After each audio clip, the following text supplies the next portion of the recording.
Ana pijes ora kok. Aku urip kaya ngene iki seneng. Kowe tak omongi ya nek pancen kowe durung ngerti. Bungaing lair karo bungaing batin ki mor misah. Ah ora ngerti to marane. Oh goblok kok. Wong ki nek ngrasake bungaing batin, kuwi mesti ngrasake bungaing lair. Ning nek wong ngrasake sing diutamake bungaing lair, bungaing batin durung iso kejangkau. Buktine apa? Wong seneng laire iki derajat pangkat duit akeh. Lho, ning atine urung karuan ayem. Omahe nggo nyimpen duit ben dina ben bengi ping celingak-celinguk. Nek tanggaku mbrobos kene, nek tanggaku mlumpat tembok njukuki ditku, anane ming suudon. Mongko wong curiga kuwi dosa. Anane ming numpuk derajat pangkat, numpuk bono picis karo numpuk dosa. Ning wong cukup kaya aku ngene iki. Tak omongi ya. Mangan sedina ping pindho wae tak gawe tentrem, tak gawe ayem, pancen rejekine sing gawe urip tumrap Bagong ming semono. Ning tak gawe wareg arep jane ngintir-intir. Ning sing penting atiku seneng anakku iso mangan, bojoku iso mangan. Ora nyimpen brana picis kokean sak madya. Ora curiga karo kiwa tengene, ora keweden nek dibobol, ora keweden nek dicolong. Ayem matine. Balung Pak Wesi, Tru. Dadi wesi kabeh, orang yo le omong kleru ora ya entuk wae. Aku kelingan laire Ndara Antasena mbiyen. Lho, kowe ngerti to, Gong? Ngerti. Sesar kuwi. Wo. Mula ora wonge gleleng to kalung usus. Heeh. Mula ndugal kewarisan. Sing lairke Ndara mbiyen Ndara Antasena iki laire endi? Anu nang ngendi kuwi? Rumah sakit ngendi kono kuwi? Rumah sakit ngendi kowe iki mung gawane ngarang kok. Ndara Antasena iki lair ora dingerteni sapa-sapa, ngerti-ngerti goleki bapakne. Kuwi eneng lakone. Ora kon durur lair sak kowe ran jaman semono ora nunggu. Heeh. Wong kene wis cetha kok ya mesti ana sing nyetel HP ya terus ayo. Ayo wis ben karang ya kesenengane dhewe-dhewe kok. Heeh. Oh, aisro banget ding ding ding ding. Mongko ya do duwe HP ya pamer apa ya? Ora ngerti aku. Ndara, wilujeng rawuhipun. Kakek Semar slamet tekaku, bektiku katur ya, Kek. Kula tampi dawah sami-sami Ndara Antasena wilujeng, Den. Ya Kakek Semar slamet tekaku. Aku ngaturke bekti ngersane Kakek ya, Kek. Wilujeng. Kula tampi Ndara Garukaca wilujeng. Ya. Siwa Semar slamet tekaku. Aku ngaturke bektiku katur. Nggih, kula tampi. Ndara Antarja ya slamet. Aku ngaturke bektiku katur. Siwa Semar. Nggih, kula tampi. Ndara Abimanyu. Iya. Siwa Nayantaka slamet tekaku. Aku ngaturke bekti. Siwa. Nggih, kula tampi. Ndara Wisanggeni bekti kula, Den. Iya nala garing tak tampa pangestuku Tampanana. Ndara Antasena bekti kula katur ya nala garing tak tampa pangestuku Tampanana. Ndara Garukaca Ndara Antarja bekti kula katur ya nala garing tak tampa ya nala garing tak tampa. Ndara Abimanyu bekti kula nggih Den ya nala garing tak tampa. Ndara Wisanggeni bekti kula Ndara Antasena bekti kula Petruk tak tampa Ndara Garukaca Ndara Antarja bekti kula ya Petruk tak tampa Ndara Abimanyu bekti kula nggih Den ya Petruk ndak tampa pangestuku Tampanana. Ya Gong gentenan. Ndara Wisanggeni Ndara Antasena Ndara Garukaca Ndara Antarja Ndara Abimanyu ngandharaken bekti kula kunjuk. Kok dirotone ngendhantake wektu. Ming ngaturke pambagya setengah jam dhewe. Iya, Bagong nak tampa pangestuku Tampanana. Ya Bagong ndak tampa pangestuku Tampanana. Ya Bagong ndak tampa pangestuku Tampanana. Ya Bagong ndak tampa pangestuku Tampanana. Iya Bagong pangestuku Tampanana. Ngandel ora ming pangestu ta. Ora ana sing kacret sithik-sithik. Bagong ya sapa-sapa dijaluki, sapa-sapa ditembungi ora. Wong kaya kebangetan ora. Nun sewu. Lah kok janur gunung kadingaren. Rawuhipun ndara-ndara kula lancur-lancur Pandhawa menika keparengipun Kakek Semar Blokasuta wae satemene ingkang nganti lawan kadang-kadangku kuwi aku. Sampean iya. Lah sebabe Kakang Antasena nalika semono tak kanthi saka ngrandu Gumbala, Kakang Garwaca tak jujul ning Pringgondani. Kakang Antarja tak jujul marang Jangkar Bumi apa dene Kakang Abimanyu ya tak pethuk marang Tanjung Anom. Manggih sampeyan kok nglumpukke anak-anak Pandhawa rawuh mriki niku wigatosipun mung bakal padha tak kandhani Mitra Sasmita ingkang tak tampa kek. Aku kuwi ngimpi. Lah kok impenku mau banget gawe bombong ati ning Wisanggeni. Aku weruh Kakek Semar kuwi mangku Sang Hyang Candra gumebyar cahyaning Kakek Nayantaka. Wekasan sapa ingkang cedhak lawan Kakek Semar? Kaperbawan marang dayaning sunar ingkang metu saka anggane Kakek Semar. Wekasan dadi ayem, tuwin dadi tentrem. Atine ingkang padha nampa sarta antuk sunar ingkang metu saka raganing Kakek Nayantaka. Saka petunganing Wisanggeni, Kakek Semar bakal nampa kanugrahaning Wang Mahanasa. Mula entuk ora entuk sawaning para putra iki bakal ngempek kamukten ingkang bakal tinampa dening kakekne Semar.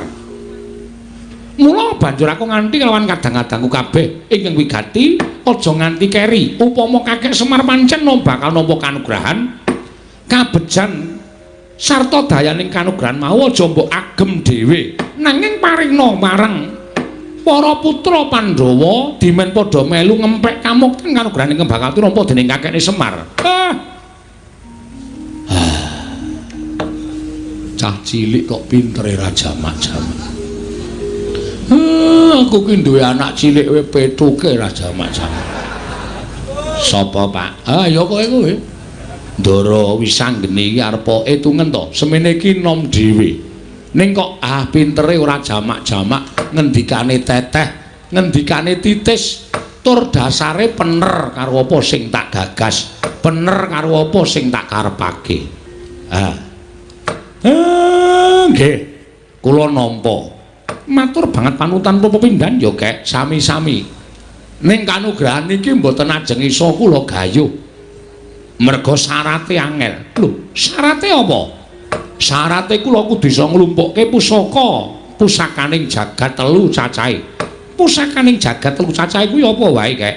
1 Pustaka Jamus Myang Jimat Lima Sada, angka 2 Sekar Wijaya Kesuma, angka 3 inggih menika pusaka aran Kyai Nenggala. Monggo niku angel digayuh.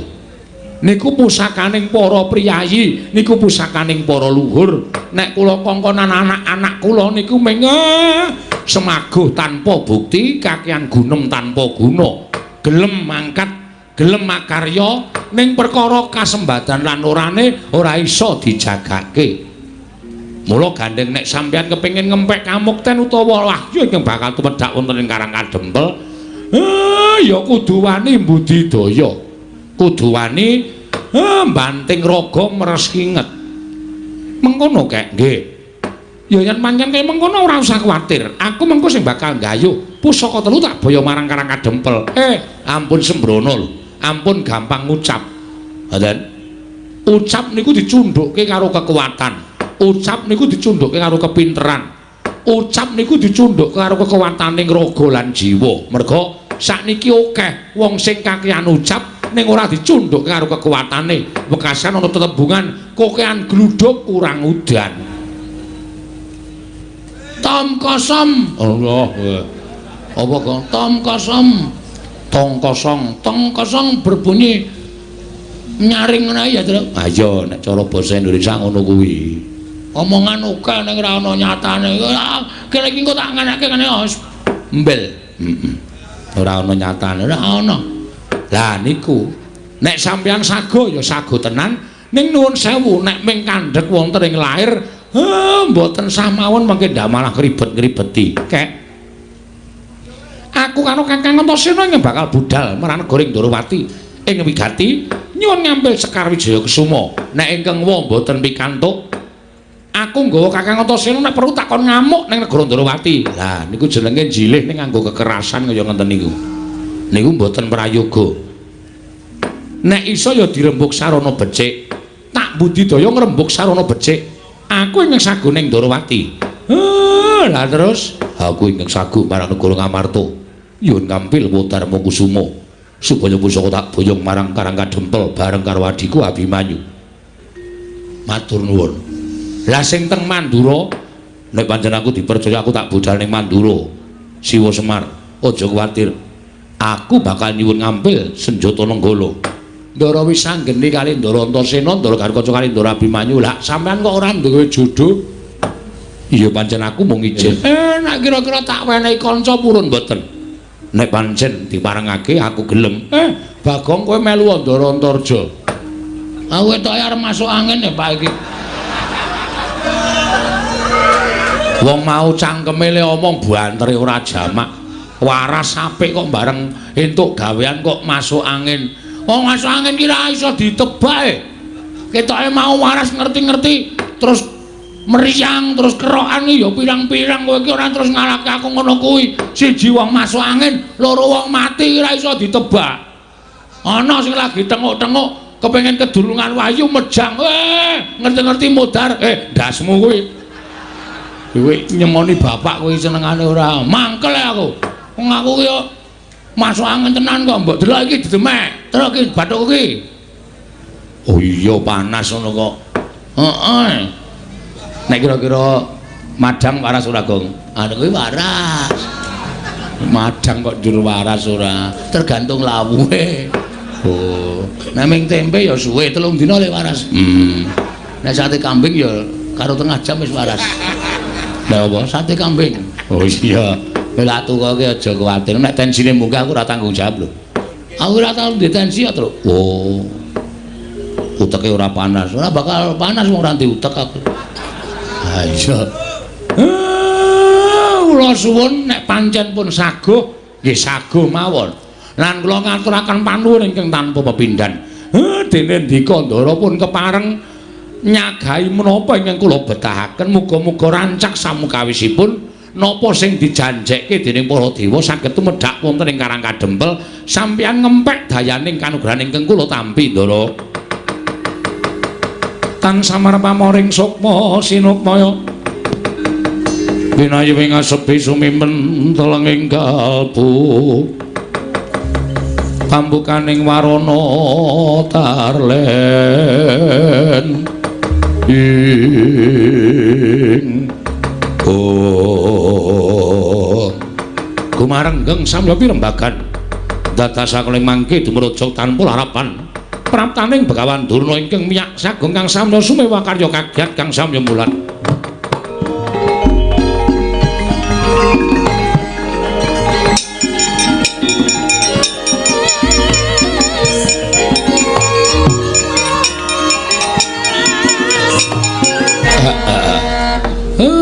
Gawe kaget.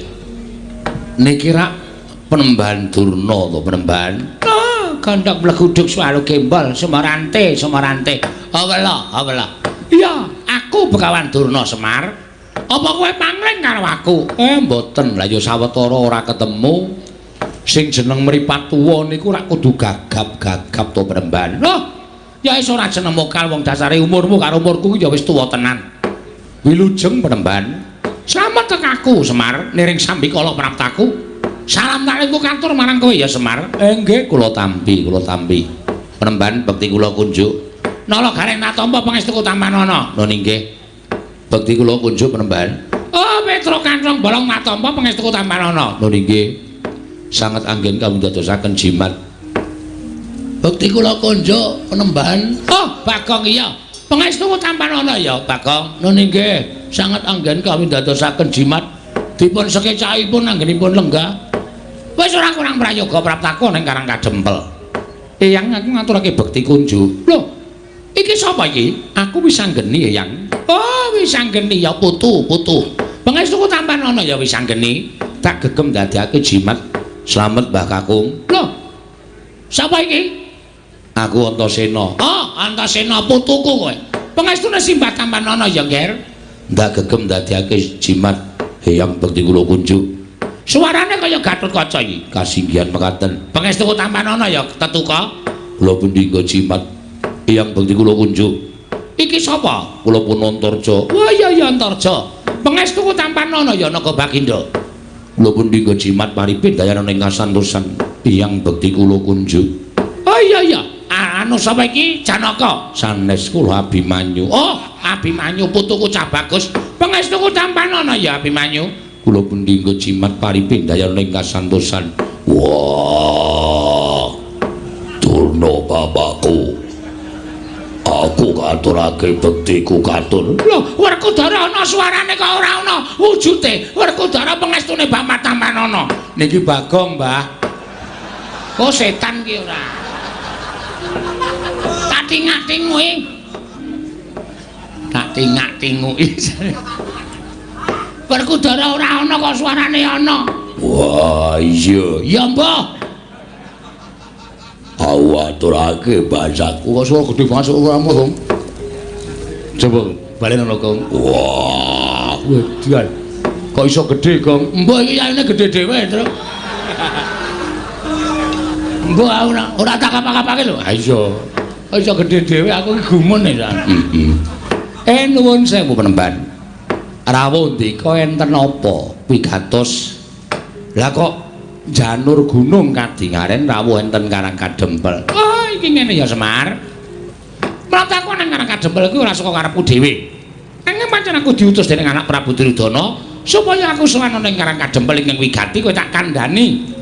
Kowe tak kandhani ya Semar. Kaget penggaliku duk nalika semana aku tinimbalan dening anak Prabu Ngastina. Lan aku diparingi dawuh yen to anak Prabu Ngastina nampa sasmitaning dewa, yen to jagat iki bakal ketiban kanugrahan. Wondene apa ta wujuding kanugrahan mau? Ora dingendikake dening dewa ingkang paring sasmita kalawan anak Prabu Duryudana.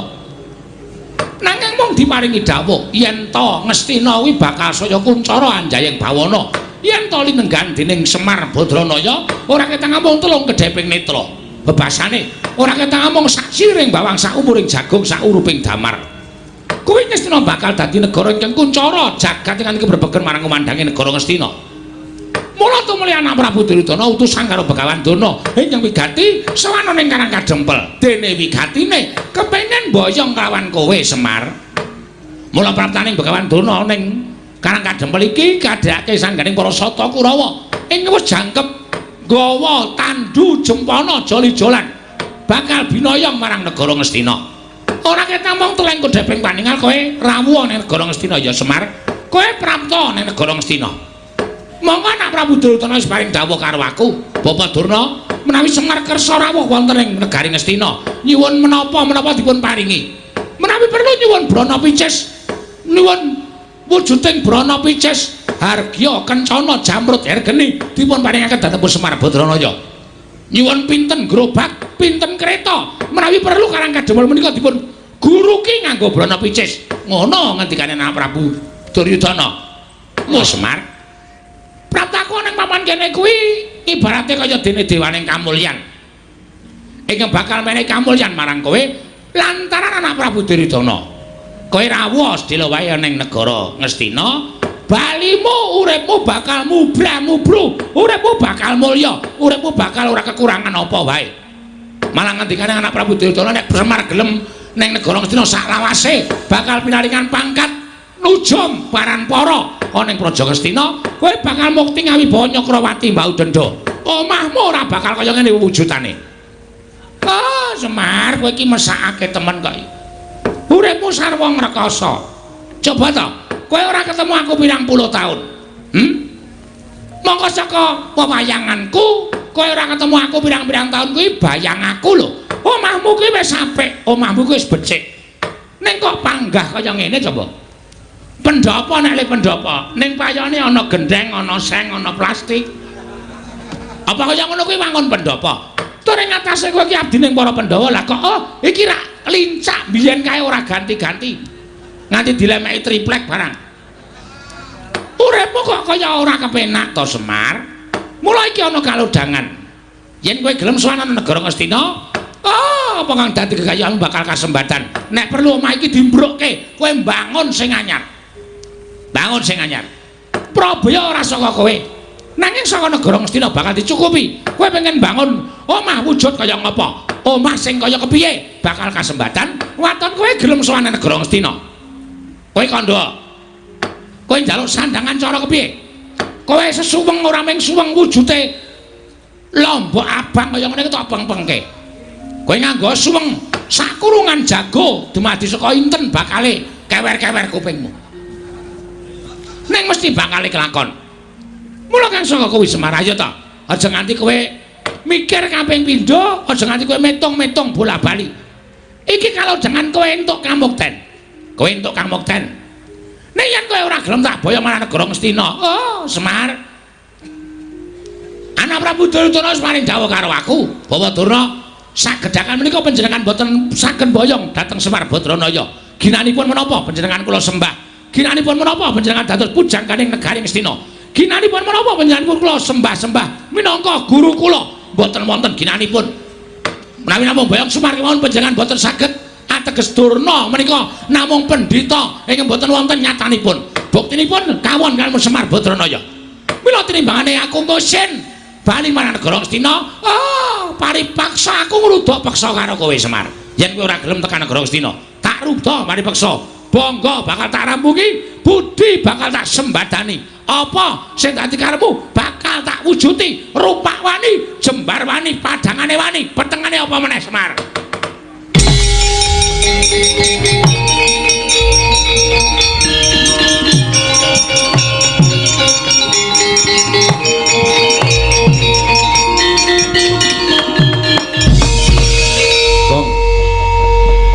Mlebu omah kok cucul jarik kathokan training ngono maksude piye? Ora ngerti aku nek nesu ngene iki to. Oh, mergo nek kebelet meng kari plotrok. Dengkulmu mlocot ora. Saya terus meneng saya terus tak mangsuli Durna. Oh iya, iya. Kok kaya ora kepenak omongane. Lha ora kepenak nggon ngendi? Kok arep jiat karo Semar, arep maksa karo Semar ya anggepe dhek iki nang kene iki apa? Ya bener nang negara Ngastina iki dhek iki pujangga. Nang Ngastina dhek iki wujude guru-guruning para Kurawa. Nang Ngastina dhek iki pendhita. Nek nang kene iki dhek iki daya, kudune ngurmati karo situan rumah. Ora daya kok drangap-drangap cangkeme kok kenek. Sak penake dhewe ora. Loh, iki ngapa Bagong kok ucul klambi, ngetoke tatoku. Waduh. Endi tatomu? Iki nang lengen iki. Ah, ula kok gubet gelas. Kuwi gambar apotek kuwi ya. Apotek nggo tuku bios nggo bios. Cengelmu ki apa? Gong ora ngawur gong. Men aku emosi aku. Aku nganti bapak kok nganti ame dipameri Brana Picis derajat pangkat iki. Bapak iki nek gelem duwe derajat pangkat nek gelem duwe Brana Picis wis biyen-biyen tak omongi. Aku wis krasa aku. Kerawan anak-anak Pandhawa ki karang kadempel ayem, tentrem manyes. Arep 39 derajat. Ning kanane dadi ayem, dadi sejuk. Kaya ana Esa. Asik kok. Asik kualik ora. Heeh. Anggepe rumangsane apa? Nang barang ketekan Durna kok saka 39 derajat kok rumangsaku kaya ngedep geni dadi 45 derajat. Muntum-muntum nang ngendas. Omongane ora enak. Omongane mesti gawe geger, omongane mesti gawe kisruh. Mbok sampean ki sadar menemban. Sampean ki pendhita lho. Sampean ki wis gelem nganggo serban, nganggo kethu putih. Kuwi sing suci aja mung sandangamu putih tok, ning atimu ya suci ya. Atimu ya resik kok. Nek sandangamu kaya ngono kuwi tak sebutake kowe pendhita ndok bosok kowe. Jabamu putih, jeromu mambu. Ora ana gunane sampean dadi pendhita. Meksa karo kawula cilik, apa mbok anggap Semar ki blereng karo Brana Picis? Hah, ngene Bagong kowe aja nesu karo aku. Yen kowe iso mbujuk karo bapakmu Semar, kowe barang bakal entuk dhuwit, kowe barang bakal entuk derajat pangkat. Aku ora mendem derajat pangkat, Dur. Aku nek wis gelem duwe derajat pangkat ya wis pilihan iki wis dadi wakil rakyat aku. Saya ora gelem aku. Aku seneng berkesenian kok. Aku seneng budaya kok. Ngono. Nggo ngapa? Aku sapa sing arep mekarake kesenian, sapa sing arep budaya? Apa dianggap aku blereng karo derajat pangkat Brana Picis? Ora. Ora kok. Aku urip kaya ngene iki seneng.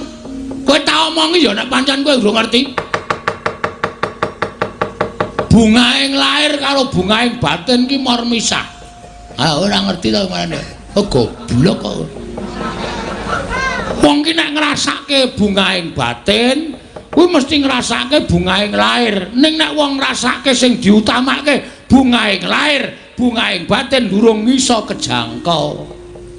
Buktine apa? Wong seneng laire iki derajat pangkat duwe, duit akeh. Lho, ning atine urung karuan ayem.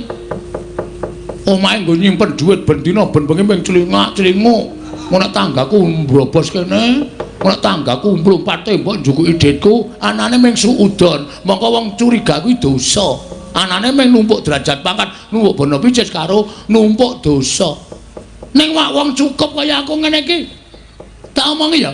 Mangan sedina ping pindho wae tak gawe tentrem, tak gawe ayem, pancen rejekine sing gawe urip tumrap Bagong ming semono.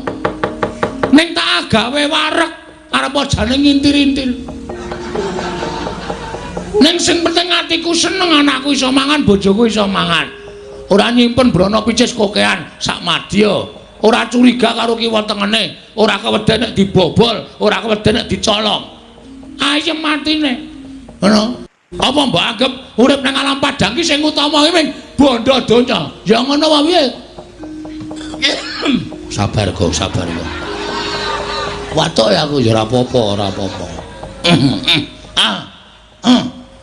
Tangane, mah. Tangan berita nggo idu ora. Padahal ora kowe. Lah nek sagedakan iki arep mboyong karo Semar dengan cara memaksa. Itu Anda sudah melanggar hak asasi manusia. Anda sudah melanggar kemerdekaan setiap insan. Wah, edian. Bagong ngomongane apik tenan ya. Aku S8 e. Oh. S ki mung tekan 3, S3. Aku S8 kok. Apa kuwi? Sinten sumerep silit tapi lak gesos kowe. Pak toton dasmu lho kok. Kuwi mung ngomongane cah cilik-cilik kok nggo dagelan ora. Kula kelas kali kula kelang-keling. Kacuk kula keling-keling. Heeh. Hah? Aku arep mengimbangkan iki karo brana picis nang kene salah nggon kowe. Nek kene kowe arep pamer brana picis boyong karo Semar, anake ragil sing ora trima. Lho, ning ngono kowe wani karo Begawan Durna. Wah, lah ora tau ndelok wayang kok. Nek ndi-ndi Bagong ora wedi karo sapa-sapa. Bagong karo Durna ya wani, karo Sengkuni ya wani, karo Duryudana ya wani, karo Pandhawa kala mangsa aku ki wani. Kowe wis tau ngerti lakon Bagong Gugat durung? Dewae tau sak asik. Nek urung ngerti nanggap. Ora mung ngenteni lek ku crita, tuna aku. Apik kowe gayeng, dewae morat-marit tak sikat kabeh. Aku mung Durna. Apa itu? Kecil macam mana? Oh sampean pamer nang kene nggawa Sata Kurawa. Ha keroyokan. Keroyokan. Sampeyan iso nyenggol Semar, boyong Semar tok peksa nang ngendi jenenge negara Ngastina. Nek gumlundung sirahe Bagong. Lho, ora lho iki serius. Yen ngono kowe wani karo Begawan Durna, sing tak wedeni apamu? Dudu nang kene papane wong neter katitean. Ayo metu jaba. Piye? Metu jaba. Wis ijab kok metu jaba. Rugi. Oh, wis muhrim kok. Anggo ngapa tetet-tetet gong kantil dasmu lho kowe. Cangkem elek ora. Oh, mbok yo sing apik ngono. Kowe ngapa sing ngajari ya kowe ya? Bahane iki kan sing ngajari kowe. Nek ora ditokke sanggon-gon ora. Lah kuwi malah kurang ajar kuwi. Ditokke sanggon-gon kuwi. Ora yo ngregeti to. Oh, ora. Ayo, metu Jawa, tutut yo. Lakon makan.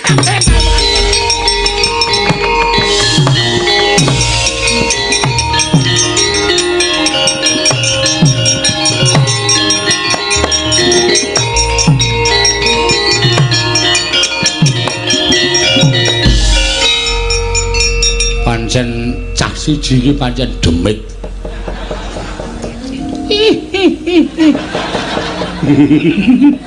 Aku kira delok polahe Bagong iso guyu dhewe dunekke demit ya. Lho kirik.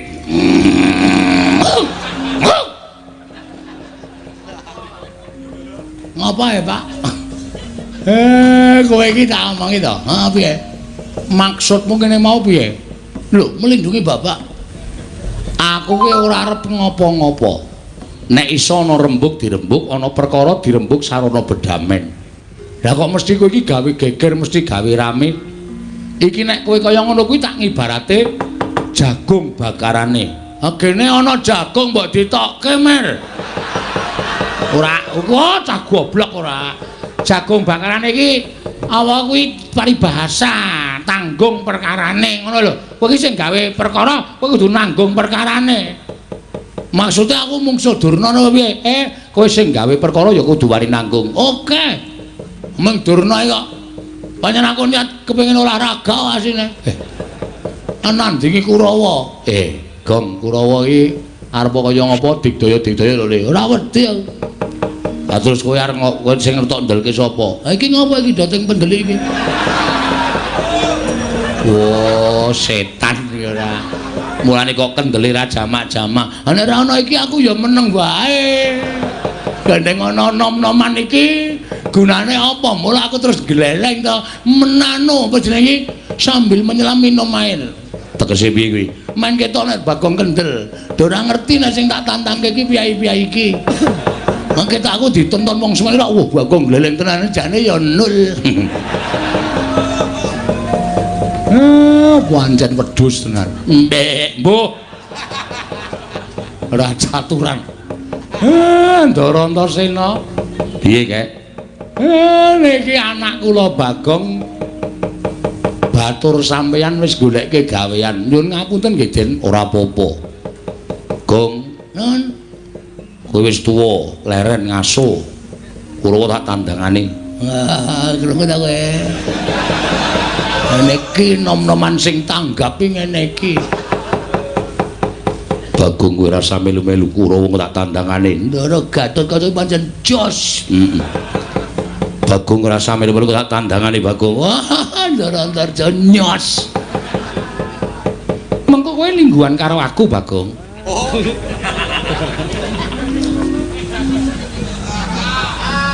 Piye, Gong? Iki ra patek otop iki. Kancane do nyambut gawe engko lungguhan karo aku, Bang. Apa mung paitan bokong lho. Paitan bokong piye? Lungguhan iki ra mung paitan bokong to. Wah, mbok temandang. Aku ki nek temandang sing tak nggo jagan ming Kakang Antasena. Mau Kakang Antasena wis saguh ngewangi kowe ya wis ben Kakang Antasena. Kurawa 100 ki rasa dadang nganggo Kakang Garaca, rasa dadang nganggo Kakang Antarja.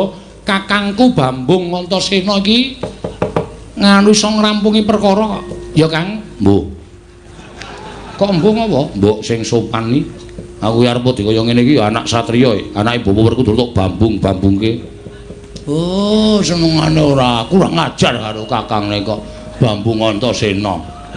Sing bener iku Kocluk Antasena. Kok tendyangi raine ora. Matur nuwun nggih, Den. Nek pancen kaya ngoten ampun nganti kesempyoke ngaradan kawula kula pengamuke Kurawa sing didhawuhke Begawan Durna mangke mang tambak teng jabaning rangka karang kadempel njaluk pamit yo Kek, njaluk pamit Siwa Semar.